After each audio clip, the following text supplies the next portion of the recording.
Bonjour tout le monde, je m'appelle Nicole et aujourd'hui dans cette vidéo je voudrais parler sur le sujet qui concerne les langues et les français. Ça fait quelques années que j'habite en France et voilà, je voudrais vous présenter les raisons pourquoi les français sont mauvais à langue et est-ce vrai que les français sont vraiment mauvais. Premier raisonnement qu'on peut entendre le plus souvent que l'enseignement des langues est très mauvais en France.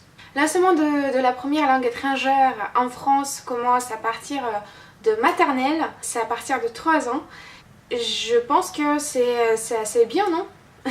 C'est vrai qu'en France, il y a beaucoup d'appui sur la théorie, la grammaire, tout ce qui est l'écriture théorique. Ce qui manque au français, à mon avis, c'est la pratique orale de langue. Je pense que le but de l'éducation, en fait, de professeur, de l'enseignant, c'est de donner cette motivation, de l'envie d'apprendre. Et après, c'est toi-même qui dois te débrouiller pour apprendre la langue.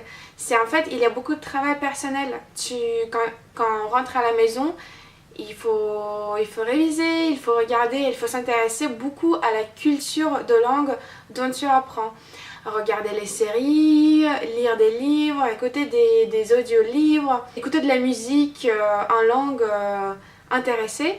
Et donc il y a beaucoup de façons à apprendre en dehors de l'école. Donc à l'école, on peut s'intéresser à la langue, apprendre. Donc le professeur, il est important parce que il peut expliquer des règles grammaticales, expliquer les structures, répondre à tes questions.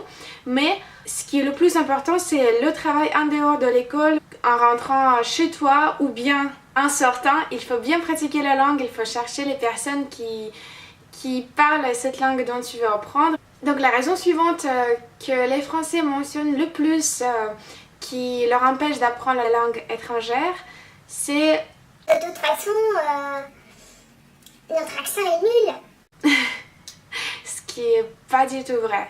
En fait, les Français sont très doués pour la langue, déjà, a priori, parce que la langue française se ressemble beaucoup à l'anglais, italien, toutes les langues latines. Donc c'est déjà très facile à apprendre.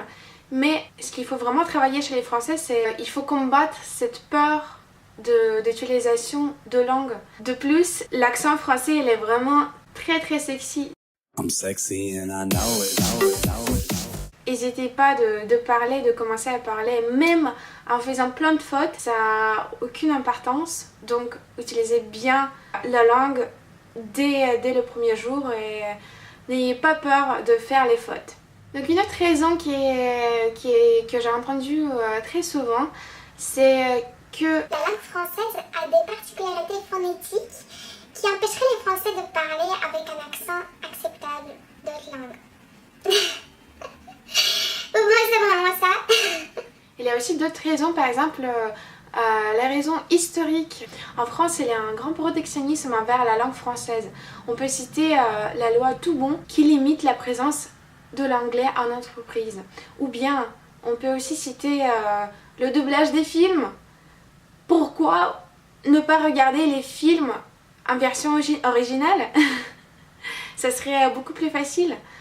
Par exemple, on sait bien que les Danois, les Suédois, ils parlent super bien les langues, surtout l'anglais, parce qu'ils regardent toutes les séries qu'ils ont en version originale, dès qu'ils sont petits. Une autre chose, c'est ce statut impérial de langue française. Le français occupe la 5e place le plus parlée dans le monde.